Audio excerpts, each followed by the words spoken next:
नमस्कार। चाणक्य जी के 9वें अध्याय के दूसरे भाग में आप सभी का दिल से हार्दिक स्वागत है। चाणक्य जी कहते हैं कि विद्या द्वारा धन अर्जित करने वाले ब्राह्मण को समाज के लिए व्यर्थ बताया है। वे कहते हैं कि जो ब्राह्मण अपनी विद्या का प्रयोग केवल धन प्राप्ति के लिए ही करता है, समाज में उसका होना या ना होना एक बराबर है।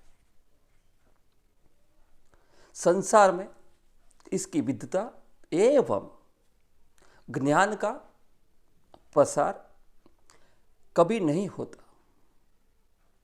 ऐसे ब्राह्मणों का उद्देश्य केवल धनार्जन यानी धन कमाना ही होता है, जिसके क्रोध से कोई भयभीत ना हो तथा जिसके प्रसन्न होने से या किसी पे उसकी असर ना हो, लाभ ना हो। ऐसे मनुष्य का आचरण किसी को प्रभावित नहीं कर सकता। ऐसे मनुष्यों से ना तो दया की आशा न करनी चाहिए और नहीं किसी प्रकार की कृपा की आशा नहीं करनी चाहिए। यह मनुष्य केवल अपने ही लिए जीता है, दूसरों से इसे कोई मतलब नहीं होता। चाणक्य जी बताते हैं कि उनके कूटनीति से छोड़ा है। वे कहते हैं कि बल एवं प्रभाव के आडंबर को उचित मानते हुए कहते हैं कि जिस प्रकार विशिला न होने पर भी सर्प के उठे हुए फन को देखकर लोग भयभीत हो जाते हैं, इसी प्रकार प्रभावहीन व्यक्तियों को भी आडंबर द्वारा समाज में अपना प्रभाव बनाकर रखना चाहिए।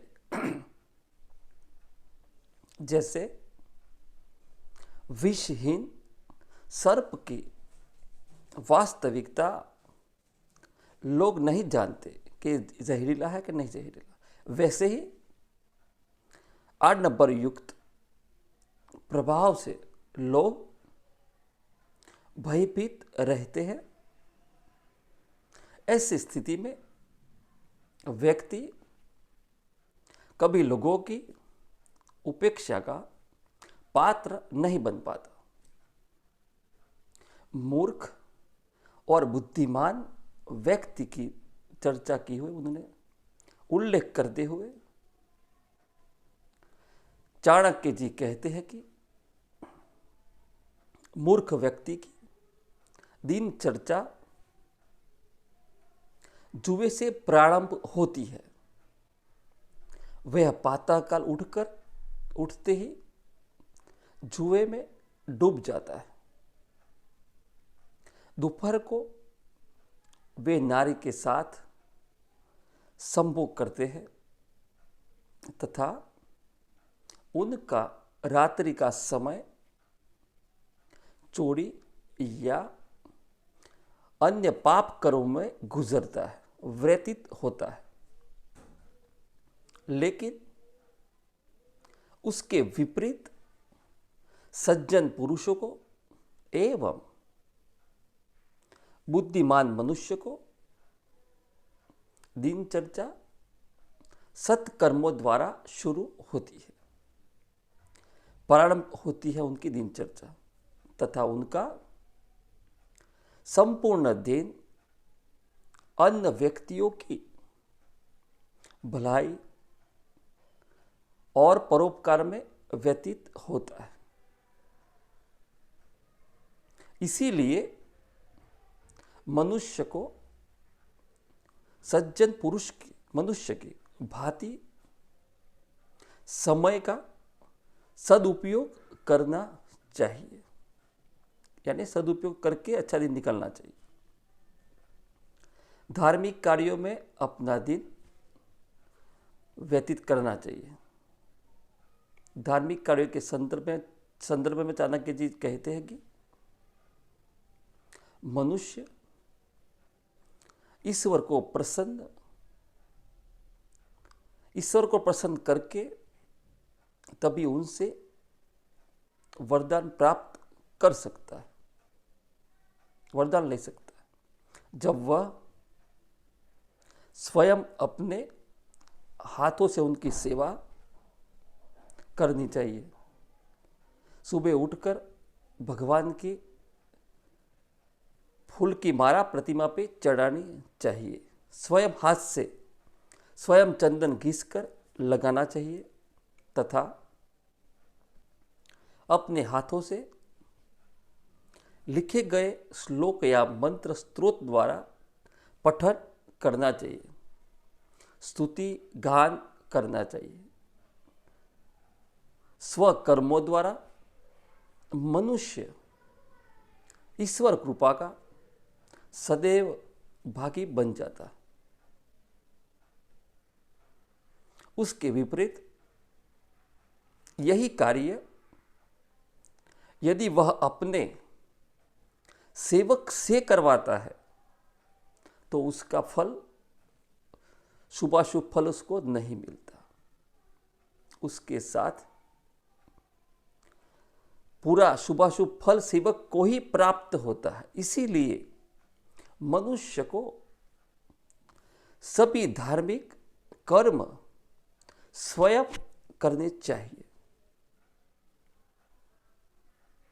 इख, तिल, शूद्र, स्त्री, स्वर्ण, धरती, चंदन, दही और पान का जितना भी आप मर्दन करते हैं किया जाए, उतना ही उनके गुणों में बढ़ोतरी होती है, वृद्धि होती है। अर्थात गन्ने एवं तिल को जितना भी पेरा जाएगा उसमें उतने ही अधिक मात्रा में रस निकलते हैं, रस और तेल निकलते हैं इसके। शूद्र एवं स्त्री को शिक्षित करने के लिए जितनी कठोरता की जाए इतने ही तेजी से वो इस और ईश्वर की ओर अग्रसर होता है। स्वर्ण को अत्यधिक तपाने से, गर्म करने से उसकी चमक और धमक और शुद्धता बढ़ोतरी होती है। धरती को अच्छी तरह जोतने से भरपूर फसल पकती है, फसल होती है। इसी प्रकार चंदन को, दही और पान को भली भांति रगड़ने से उनके गुण अधिक बढ़ जाते हैं। उपरोक्त वस्तुओं में, उपलब्ध सभी ये वस्तुओं में संतोष का भाव प्रस्तुत करते हुए चाणक्य जी कहते हैं कि यदि व्यक्ति निर्धन है तो उसे धैर्यवान होना चाहिए। इससे वह थोड़े साधनों द्वारा भी धन कमा सकता है, इसका कष्टमय जीवन विजय प्राप्त कर लेगा। यदि ये सस्ते वस्त्र को धारण करता है, साफ सुथरा करके धारण करता है, रखता है, वह भी उत्तम लगेगा। तो बस आज की वीडियो में इतना ही। आगे वाले वीडियो में और चाणक्य जी की नीति के ज्ञान को और समझेंगे, हमारा जीवन ज्ञान में बनाएंगे। तो वीडियो अच्छा लगे लाइक कर देना, चैनल पे नए हो सब्सक्राइब कर देना, अपने दोस्तों के साथ शेयर कर देना।